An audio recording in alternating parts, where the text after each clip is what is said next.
जय हिंद, वंदे मातरम। प्यारे साथियों, स्वागत है आपका आपके चैनल जनमानस क्लासेज में।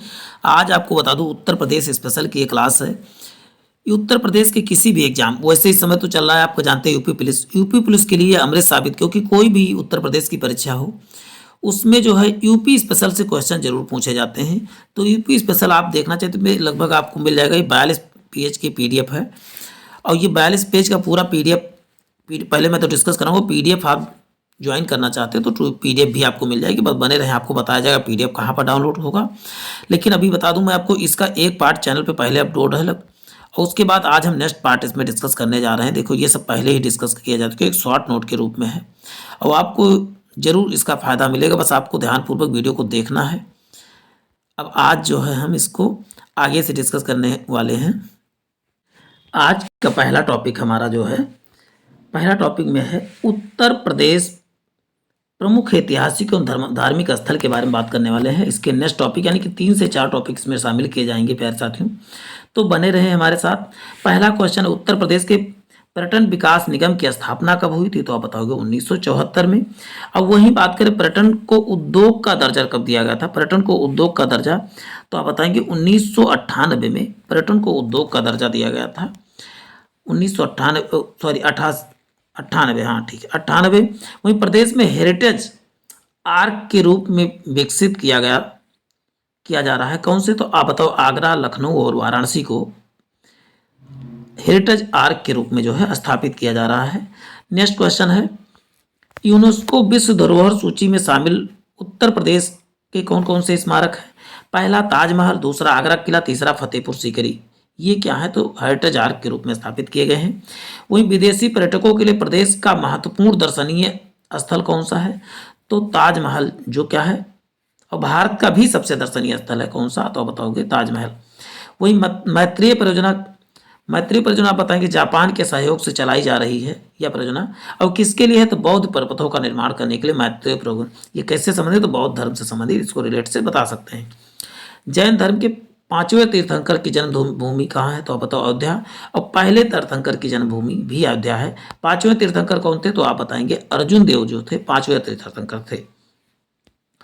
अब पुष्पमित्र शुंग ने 2 अश्वमेध यज्ञ किए थे, दोनों कहाँ पर किए थे? तो आप बताओ अयोध्या में जो है दोनों अश्वमेध किए थे। इस समय अयोध्या से रिलेटेड क्वेश्चन पूछे हैं कि राम जन्मभूमि का मुद्दा बहुत अच्छे चला, देख रहे हैं आप, वन उद्घाटन भी होने वाला है। वही बात करते हैं, महाजनपद काल में उत्तरी पांचाल की राजधानी कौन थी? अहिछत्र कहाँ पर है? तो ये अहिछत्र वाला पार्ट कहाँ पर? तो बताओ बरेली वाला पार्ट। उत्तर प्रदेश से रिलेटेड क्वेश्चन आप देखते हैं हर परीक्षाओं में, जो भी उत्तर प्रदेश रिलेटेड परीक्षाएं होती है उसमें जरूर आता है, तो आप उत्तर प्रदेश को जरूर पढ़ के जाएं अच्छे से। सिंधु घाटी सभ्यता का पूर्वी विस्तार कौन सा है? तो पूर्वी विस्तार आप बताएंगे आलमगीरपुर। ये कहाँ, मेरठ में किस नदी के तो बताओ हिंडन नदी के किनारे है आलमगीरपुर। अब कपिल वस्तु यानी साक्य गणराज्य की राजधानी जो है, कपिल वस्तु जो है की राजधानी क्या थी? तो पिपरावा सिद्धार्थनगर के पास अब इस समय पड़ रही है। वहीं बौद्ध और जैन दोनों के लिए प्रसिद्ध स्थल कौन सी? तो कौशाम्बी जैन और बौद्ध दोनों के लिए जो है प्रसिद्ध स्थल है। अब बता दूं, ये वत्स जनपद की राजधानी थी क्या? कौशाम्बी। वहीं प्रसिद्ध तीर्थस्थल प्रभासगिरी कहाँ पर? प्रभासगिरी जो है कौशाम्बी में स्थित है। भक्त संत मूलक दास की जन्मस्थली कहाँ? तो कड़ा कौशाम्बी में है। वहीं अकबर के नवरत्नों में से किसे बीरबल का जन्म स्थान है? तो कालपी में जो है बीरबल का जन्म स्थान। बीरबल कहाँ, बीरबल का जन्म तो कई बार पूछा गया है, तो आप बताएं कालपी में जो है बीरबल का जन्म हुआ था। वही नेक्स्ट है, 23वें तीर्थंकर पार्श्वनाथ का जन्म कहाँ पर? तो काशी में हुआ। और इनका जो है चिन्ह क्या था? तो सर्प था। सर्प पार्श्व याद कर सकते, देखिए दोनों में उड़ा हुआ वाला रहा है, तो यहाँ रिलेट कर सकते हो। इनके जो चिन्ह क्या था, जन्म चिन्ह, तो पार्श्व का सर्प था। जयचंद को मोहम्मद गौरी ने किस युद्ध में पराजित किया? तो बताओ चंदावर। और चंदावर कहाँ है? तो देखिए क्यों चंदावर के बारे में, तो चंदावर कहीं ना कहीं जो है उत्तर प्रदेश से कन्नौज से रिलेट करता है, इटावा के पास है। और वैसे 4 से चंदावर 494 1194 में जो है चंदावर का युद्ध हुआ था मोहम्मद गौरी तथा जो है जयचंद के बीच। जौनपुर का देखिए एक और नाम है, सिराजे हिंद की स्थापना जो है किसने किया था? फिरोज शाह तुगलक ने किया था, ने मोहम्मद तुगलक यानी जौना खां की स्मृति में किया था। और वही बात करते हैं, दशावतार मंदिर गुप्तकालीन था। ये दास से दशावतार, दास से जो है देवगढ़ में है, ललितपुर में स्थित है दशावतार देवगढ़। वहीं नेक्स्ट है देखिए, हर्षवर्धन प्रति 5वें वर्ष महामोक्ष परिषद का आयोजन करता था। कहाँ पर महामोर्च परिषद, तो आप बताओगे प्रयागराज में महामोर्च परिषद जो है कि जो हर 5 वर्ष में करवाते थे आयोजन, ये प्रयागराज में करवाया करते थे। गुप्तों की धार्मिक सांस्कृतिक राजधानी थी, तो आप बताओगे प्रयागराज क्या थी। गुप्तों की धार्मिक तथा जो है सांस्कृतिक राजधानी हुआ करती थी प्रयागराज। नेक्स्ट है प्रसिद्ध इतिहासकार जियाउद्दीन बर्नी का जन्म स्थान बरन शहर बुलंदशहर में है। वैसे कहाँ पर पूछे जियाउद्दीन बर्नी और बरन आप याद कर सकते हो दोनों में रिलेट करके। और बरन कहाँ पर, तो आप बताओगे बुलंदशहर में है। देखिए बाबा तीनों जगह आपको मिला, तो ये सब करके आप कहीं ना कहीं रिलेट करके आप आसानी से याद कर सकते हो। कहीं नहीं गुप्तकालीन मंदिरों के लिए प्रसिद्ध भीतर गांव कहाँ पर थी, तो भीतर गांव जो है रमाबाई नगर कानपुर देहात में इधर है भीतर गांव मंदिर। ये ईंटों से बना मंदिर है, गुप्तकाल का मंदिर है। नेक्स्ट है गुप्तकालीन स्थल भीतरी स्थित है, तो भीतरी केवल भीतरी नाम से, तो आप बताओ भीतर गांव कहेगा तो कानपुर, लेकिन केवल भीतरी शब्द कहेगा तो आप बताओ गाजीपुर। दोनों में अंतर है, दोनों को आप रिलेट कर लेंगे, भीतरी गाजीपुर और भीतर गांव कानपुर है। सूफी संत शेख निजामुद्दीन औलिया का जन्म स्थान कहाँ है, तो बदायूं में है। वहीं सुल्तान बनने से पूर्व इल्तुतमिश कहाँ का इक्तदार था, तो बदायूं का इक्तदार था। इल्तुतमिश सुल्तान बनने से पहले कहाँ का इक्तदार था, ये तो आप बताओगे जमींदार टाइप होते थे इक्तदार, तो आप बताओगे बदायूं का था। भारत में प्रथम स्वतंत्रता संग्राम का आगाज कहाँ पर, तो 10 मई 1857 मेरठ से इसका आगाज हुआ था। वहीं वाराणसी के निकट स्थित सारनाथ का अन्य नाम 2 नाम था, मृगदाव और ऋषिपत्तनम जो था सारनाथ का अन्य नाम था। चलते हैं नेक्स्ट देखते हैं। भगवान बुद्ध का पहला उपदेश धर्म चक्र परिवर्तन, पहली बार पहला धर्म उपदेश कहाँ पर दिया था, तो बताओगे सारनाथ में। अब वही बात नेक्स्ट है, लेकिन सबसे अधिक कहाँ पर, तो श्रावस्ती में सबसे अधिक इन्होंने जो उपदेश दिए थे। धम्मेक स्तूप, धर्मराज का स्तूप, ये सब कहाँ पर है, तो ये भी जो है सारनाथ में ही है। धम्मेक हुआ चाहे धर्मराज का, सभी क्या है सारनाथ में ही है। और वहीं बुद्ध ने स्त्रियों को के संग में प्रवज्जा की अनुमति दी थी, तो संकिसा नामक जगह पे दिया था। यानी महिलाओं को बौद्ध धार्मिक अनुमति कहाँ मिली थी, आप बताओगे संकिसा में। और वहीं बात सर्वाधिक 25 वर्ष काल कहाँ पर रहे, सबसे अधिक समय तक कहाँ पर है, श्रावस्ती में सबसे अधिक। लेकिन पहला उपदेश इन्होंने श्रावस्ती में नहीं दिया था, आप बताओगे सारनाथ में दिया था। लेकिन सबसे अधिक समय तक इन्होंने स्पेंड कहाँ पर किया, श्रावस्ती में ही किया। आजीविक संप्रदाय के प्रवर्तक मक्खली गोसाल का जन्म कहाँ पर हुआ था, तो मक्खली गोसाल का जन्म जो है श्रावस्ती में हुआ। सूरसेन महाजनपद की राजधानी, सूरसेन की क्या थी राजधानी, देखिए मथुरा थी। टोटल कितने आप बताओ कि 16 महाजनपद थे, 16 में से 8 उत्तर प्रदेश के ही थे। ये 8 आपको जरूर याद होना चाहिए। मथुरा वाला पार्ट सूरसेन था, वही आप जानते हो कौशल इधर इलाहाबाद, ये उत्तर प्रदेश में जो है अयोध्या वाले पार्ट को ही कौशल कहते हैं। नेक्स्ट है कुषाणों की पूर्वी स्वराज की राजधानी मूर्ति कला एवं व्यापार के प्रमुख केंद्र कौन सा, तो बताओगे मथुरा क्या था। यहाँ का कला मूर्ति एवं व्यापार का प्रमुख केंद्र हुआ करता था कुषाण काल के समय। प्राचीन काल में ब्रह्मावर्त तीर्थ के नाम से किसे, बिठूर को ही ब्रह्मावर्त तीर्थ के नाम से जाना था। बाद से बिठूर, बाद से ब्रह्मावर्त, आप इजीली याद कर सकते हो। जहाँ महर्षि वाल्मीकि का आश्रम पूछा जाएगा तभी। ये देखिए महर्षि वाल्मीकि का आश्रम बहुत बार पूछा गया है। बेगम समरू द्वारा बनवाया गया विशाल चर्च कहाँ पर, तो सरधना मेरठ में है। सरधना आप बताएंगे मेरठ में है, नहीं तो गोवा लगा दे। ये बेगम समरू द्वारा बनाया गया था। पृथ्वी का सर्वोपर तीर्थ कहा जाता है, तो नैमिषारण्य को कहा जाता है, चक्र तीर्थ को, या नैमिषारण्य को सर्वोपर तीर्थ के नाम से जाना जाता है। नेक्स्ट है जैनों का काशी किसे, जैनों का काशी जो है हस्तिनापुर को जैनों का काशी कहा था। जैन धर्म का काशी किसे कहा था, तो आप बताओगे हस्तिनापुर को। एक इंपॉर्टेंट क्वेश्चन आपके लिए ला रहा हूँ, पैर साथ हो तो बने रहें। प्रसिद्ध संत सैयद सालार मसूद गाजी की दरगाह कहाँ पर, तो आप बताओगे बहराइच में है मसूद गाजी की दरगाह। नेक्स्ट है नगर महोदय श्री के उपनाम से प्रसिद्ध कौन सा है, तो बताओगे कन्नौज है। कन्नौज को ही इत्र नगरी के नाम से जाना जाता है, या कहते हैं महोदय श्री के नाम से जाना जाता है कन्नौज को। ये दोनों नाम आपको याद करके रखना है। आगरा की स्थापना का 1504 ईस्वी में सिकंदर लोदी ने किया था। वहीं मुगल काल में शिक्षा का प्रमुख केंद्र क्या था, तो प्रमुख केंद्र आप बताएंगे आगरा ही था। प्रसिद्ध सूफी संत हाजी वारिस अली का शाह का मजार कहाँ पर है? तो हाजी वारिस अली का दरबार कहाँ? तो देवा शरीफ कहाँ पर? देवा शरीफ बाराबंकी में स्थित है।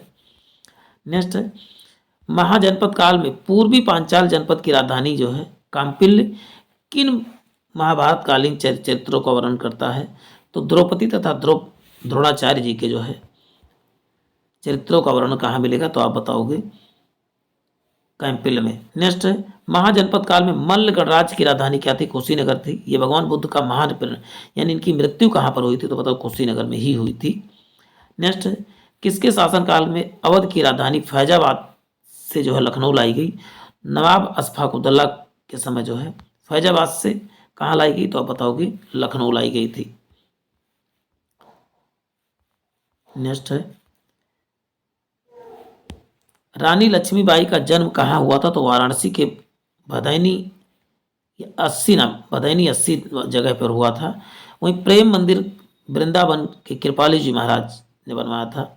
नेक्स्ट है, लॉर्ड कॉर्नवालिस का मकबरा कहाँ? तो ये बताएंगे गाजीपुर में। इसी की मृत्यु जो है भारत के गाजीपुर में ही हुई थी। क्रांति नगर या कैंची नगरी किसे कहा था? तो मेरठ को ही कहा जाता क्रांति नगरी या कैंची का शहर। हींग और गुलाल की नगरी किसे? तो हाथरस में हींग तथा गुलाल का निर्माण बहुत अधिक मात्रा में, तो इसीलिए हींग और गुलाल की नगरी के नाम से ही जाना है। चौरी चौरा किस जिले में स्थित है? तो आप बताओगे गोरखपुर में चौरी चौरा जगह स्थित है। यहाँ चौरी चौरा कांड होता, थाने में ही लोग जो है क्रांतिकारियों के द्वारा पुलिस को जला दिया गया था। विश्व का प्राचीनतम जीवंत शहर है? तो बताओ काशी और वाराणसी क्या है? जीवंत शहर यानी सब जीवित शहर, सबसे पुराना जीवित शहर तो वाराणसी ही बताएंगे, काशी वाराणसी।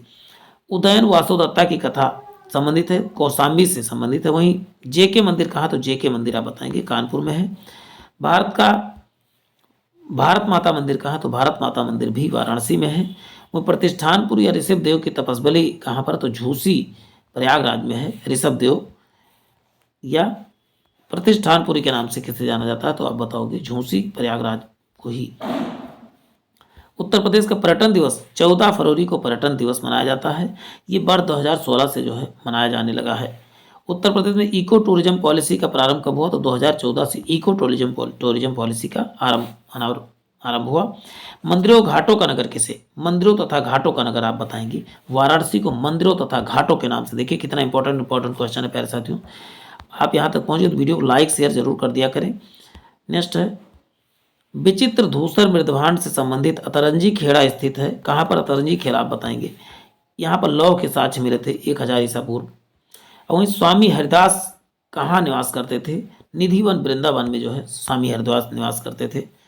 नेक्स्ट, अब नेक्स्ट टॉपिक है हमारा उत्तर प्रदेश कला एवं संस्कृति का। इससे भी क्वेश्चन अक्सर आपने देखा होगा पूछे जाते हैं। तो पहला इसमें दिख रहा है, प्रदेश का ऐतिहासिक सांस्कृतिक कलात्मक विकास के संरक्षण प्रदर्शन अध्ययन हेतु संस्कृति विभाग की स्थापना। डायरेक्ट कह दें संस्कृति विभाग की स्थापना कब हुई? तो आप बताएंगे 1957 में ही हुई थी संस्कृति विभाग की स्थापना। वहीं संगीत नाटक अकादमी कहाँ? तो लखनऊ में है। कब स्थापित हुआ? तो 1963 में हुआ। अब वहीं राष्ट्रीय कथक संस्थान, ये उत्तर भारत का जो है शास्त्रीय नृत्य भी है। तो आप बताओगे कथक कहाँ पर है? तो लखनऊ में ही है। और वहीं पर कब स्थापित हुआ? तो 1988 89 में जो है इसका स्थापना हुआ था। स्थापत्य कला का प्राचीनतम साज कहाँ पर? तो मौर्य काल के समय से ही प्राप्त होता है यहाँ पर। वहीं मंदिर निर्माण की कला का विकास गुप्त काल में ही प्रारंभ हो गया था। वहीं चित्रकला शैली की नींव कब पड़ी? तो आप बताओ हुमायूं के समय जो है चित्रकला की नींव पड़ी थी, हुमायूं के समय। नेक्स्ट है, मुगल चित्रकला का स्वर्ण काल किसे? तो जहांगीर के काल को मुगल चित्रकला के स्वर्ण काल कहा जाता है। उत्तर प्रदेश के कला एवं शिल्प महाविद्यालय, तो बताओ 1911 में कला एवं शिल्प महाविद्यालय की स्थापना हुई। नेक्स्ट है, लखनऊ चित्रकला शैली के जनक कौन है? तो असित कुमार हलदार जो है लखनऊ चित्रकला की जो है शैली के माने जाते हैं। देखिए ये चीज़ जो लखनऊ या उत्तर प्रदेश से ज़्यादा रिलेट, इसमें तो पूरा सब कुछ उत्तर प्रदेश से ही है, लेकिन लखनऊ वाले अक्सर जो है पूछे जाते हैं। ये सब जो पहली बार हुआ है, जनक वगैरह अक्सर पूछे जाते हैं जो परीक्षा में आसान पूछता है। तो बुद्ध का गृह तार किस चित्रकार ने जो है दर्शाया था? तो आप बताओगे रणवीर सक्सेना ने जो है गृह तार की घटना को किस चित्रकारी के द्वारा दर्शाया था पहली बार? तो रणवीर सक्सेना ने। वही सत्यम शिवम सुंदरम के चित्रकार कौन थे? तो शिवनंदन नौटियाल थे। रामलीला का चित्रकार कौन थे? तो भवानी चरण ग्यू थे। देखिए ये चित्रकार आपको इन सबको याद कर लेना है, ये तीनों को।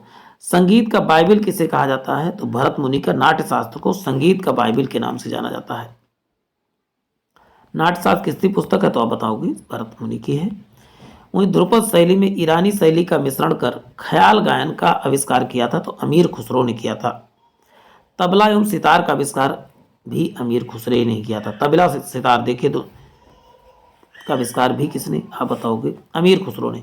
भारत का विशाल चित्रकला संग्रहालय भारत कला भवन जो है की स्थापना 1950 में कहाँ? तो वाराणसी में की गई थी। भारत कला भवन देखिए यहाँ पर भारत कला भवन की स्थापना कहाँ? वाराणसी 1950 में की गई थी। ठुमरी गायिका गिरजा देवी का संबंध किससे? तो बनारस घराने से है। घराने भी पूछे जाते हैं। बिंदादीन, शंभू महाराज, लच्छू महाराज, बिरजू महाराज और अच्छन महाराज संबंधित है किससे? तो आप बताओ। महाराज लगभग जिसमें लगा होता है वो किससे? कत्थक से ही होते हैं। वहीं अमीर खुसरो का प्रारंभ किए गए ख्याल गायन का संबंध किससे? तो आप बताओ रामपुर गाँव। ख्याल गायन किससे? तो सोहर, ये बच्चा पैदा होने पर जो है ख्याल गायन जो है गाया जाता है। उत्तर प्रदेश का एकमात्र शास्त्रीय नृत्य कौन सा था? एकमात्र शास्त्रीय नृत्य कथक है। कथक नृत्य के प्रणेता कौन है? तो ठाकुर प्रसाद हैं जो है, या उन्नायक हैं। प्रणेता उन्नायक कौन है? तो ठाकुर प्रसाद है। कथक ठुमरी गायन का जो है समावेश बिंदादेन ने किया था। अब प्रमुख लोकगीत की चर्चा कर लेते हैं। करही कजरी कहाँ? तो मिर्जापुर वाराणसी संबंधित है। बिरहा पूर्वांचल से संबंधित है, जो कि सोहर अवध से संबंधित है। आल्हा बुंदेलखंड, इसुरी फॉग बुंदेलखंड से, होरी फॉग और रसिया कहाँ? ब्रज क्षेत्र से है। अब प्रमुख लोकगीत यहाँ पर आपने लोकगीत देखा, प्रमुख लोक नृत्य देखने जा रहे हैं प्यारे साथियों। ख्याल नृत्य कहाँ पर? तो आप बताओ कि बुंदेलखंड से। वहीं रास नृत्य, झूला नृत्य, मयूर नृत्य जो है और चरकुला नृत्य, ये सब कहाँ पर है? ब्रज क्षेत्र। चरकुला वाला तो बहुत बार पूछा गया, और रास नृत्य और झूला नृत्य। अब इन सबको ध्यानपूर्वक आप देख के स्क्रीनशॉट ले लिया करें, ये कि बाद में आप रिवाइज कर सकें। नेक्स्ट है देखिए धुरिया नृत्य या राई द्वीप, देवी कार्तिक सौरा और पाई डंडा, ये सब कहाँ से? तो ब्रज बुंदेलखंड से। वही नटोरी, कटघोड़वा, धोबिया और कठरावा धीवर, ये सब पूर्वांचल क्षेत्र। देखिए फिर से देख लीजिए, नटोरी है, कटघोड़वा है, धोबिया है, कहरवा, धीवर, ये सब पूर्वांचल क्षेत्र से। जबकि जोगनी कहाँ का है? जोगनी और कालाबाजी है अवध क्षेत्र से। कर्मा सोनभद्र, ये कर्मा सोनभद्र तो बहुत बार पूछा गया है, और राहुला बुंदेलखंड। अब देखिए आधुनिक शास्त्रीय हिंदी रंगमंच का जनक किसे? तो भारतेंदु हरिश्चंद्र को कहा जाता है। प्रमुख लोक नाट्य की बात करते हैं। रामलीला, रासलीला, नौटंकी। देखिए रामलीला रामनगर, वाराणसी, प्रयागराज, अयोध्या में जो है इसका मंचन अच्छे। वैसे पूरे देश में रामलीला इस समय किया जाता है, लेकिन जो मुख्यतः इन्हीं को ही माना जाता है केंद्र के रूप में। और वहीं रासलीला तो ब्रज क्षेत्र में। नौटंकी कहाँ? कानपुर और हाथरस में जो है ज़्यादा प्रचलित है। राज्य का सर्वाधिक 86 मेला का आयोजन कहाँ पर होता है? तो मथुरा में। सबसे अधिक मेले कहाँ लगते हैं? तो मथुरा। जबकि सबसे कम मेले कहाँ लगते हैं? तो पीलीभीत में लगते हैं। अब प्रमुख मेले तथा आयोजन की बात कर लेते हैं। प्रमुख मेला में बटेश्वर मेला कहाँ? तो बताओ ये पशु मेला है, आगरा में है। वही नौचंदी मेला कहाँ? तो बताओगे नौचंदी मेला मेरठ में है। दादरी मेला या पशु मेला इसे कहते हैं, बलिया में है दादरी मेला। गढ़मुक्तेश्वर मेला कहाँ पर? हाड़पुर में है। रविदास जयंती तो आप बताओगे क्या? निधवन वृंदावन में है। देवा शरीफ मेला कहाँ पर? तो आप बताओगे बंकी में है देवा शरीफ मेला। वहीं सैयद सालार मेला बहराइच में है। गोला गोकर्णनाथ मेला कहाँ? खीरी में है। नककटैया मेला वाराणसी में है। शाकंभरी, देखिए सा से शाकंभरी, सा से सहारन देवी, ऐसे याद कर सकते हैं कोई ना कोई ट्रिक लगा के। गोविंद साहब मेला अम्बेडकर नगर में है। खिचड़ी मेला गोरखपुर में है। चैत राम नवमी मेला कहाँ? अयोध्या में है।